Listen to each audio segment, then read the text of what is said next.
నమస్కారం. SG news తెలుగుకు స్వాగతం. నేను మీ కల్పన రాయి. మహిళల సంక్షేమానికి కాంగ్రెస్ పార్టీ, తెలంగాణ ప్రభుత్వం కట్టుబడి ఉందని మహిళల ఆర్థిక అభివృద్ధి కొరకు ఉచిత బస్సు ప్రయాణం ప్రభుత్వం కల్పించడం జరిగింది. దీనిపై ప్రధానమంత్రి నరేంద్ర మోడీ ఆరోపణలు చేయడం సమంజసం కాదని తెలంగాణ రాష్ట్ర బీసీ సంక్షేమ శాఖ, రవాణా శాఖ మంత్రివర్యులు పొన్నం ప్రభాకర్ అన్నారు. ఇలాంటి ఆరోపణలు చేసి ప్రధానమంత్రి స్థాయిని దిగజార్చుకోవద్దని ఒక ప్రకటనలో అన్నారు.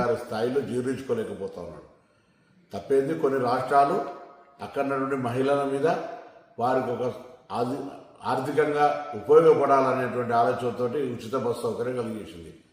వాస్తవంగా దీనికి మెట్రోకు సంబంధం లేదు. మెట్రో ప్రయాణికుల సెక్టర్ మెట్రో ప్రయాణికులదే.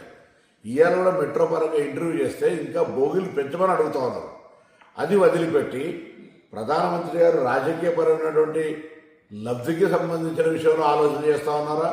ఇంత బస్సు ప్రయాణానికి సంబంధించినటువంటి దాని మీద ప్రధానమంత్రి గారు ఎందుకు ఆ విధంగా వ్యవహారం చేస్తుందో తెలియదు. కానీ తెలంగాణ రాష్ట్ర ప్రభుత్వం కాంగ్రెస్ పార్టీ తప్పకుండా మహిళలకు ఎవరన్నీ తెలంగాణలో ఉన్నటువంటి హైదరాబాద్లో మెట్రో వాళ్ళు ఏం చేసినా ఇంకోరు ఏం చేసినా ఉచిత బస్సు ప్రయాణం అనేటువంటి ఏ ఇబ్బంది భవిష్యత్తులో ఉండదు. దీనికి ఇంకా కొన్ని రూట్లు పెంచి కొన్ని బస్సులు పెంచి కొంత ఇంకా సౌకర్యంగా చేయడానికి మా ప్రయత్నం కొనసాగుతుంది. ఆ విషయాన్ని గమనించాలి. ప్రధానమంత్రి గారు మీరు మహిళల మీద ఆడిపోసుకోవడం బంద్ చేసుకోండి. ఈ విధంగా ఉచితంగా బస్సు ఇచ్చేంత మాత్రాన మీకు నష్టం జరుగుతున్నట్టు అజీర్తైనట్టు మాట్లాడితే మంచిది కాదు. ఇటువంటి చిన్న పరమైన వ్యాఖ్యలు చేసి ప్రధానమంత్రి స్థాయికి దిగజార్చుకోవద్దని నీతో చెప్తాను.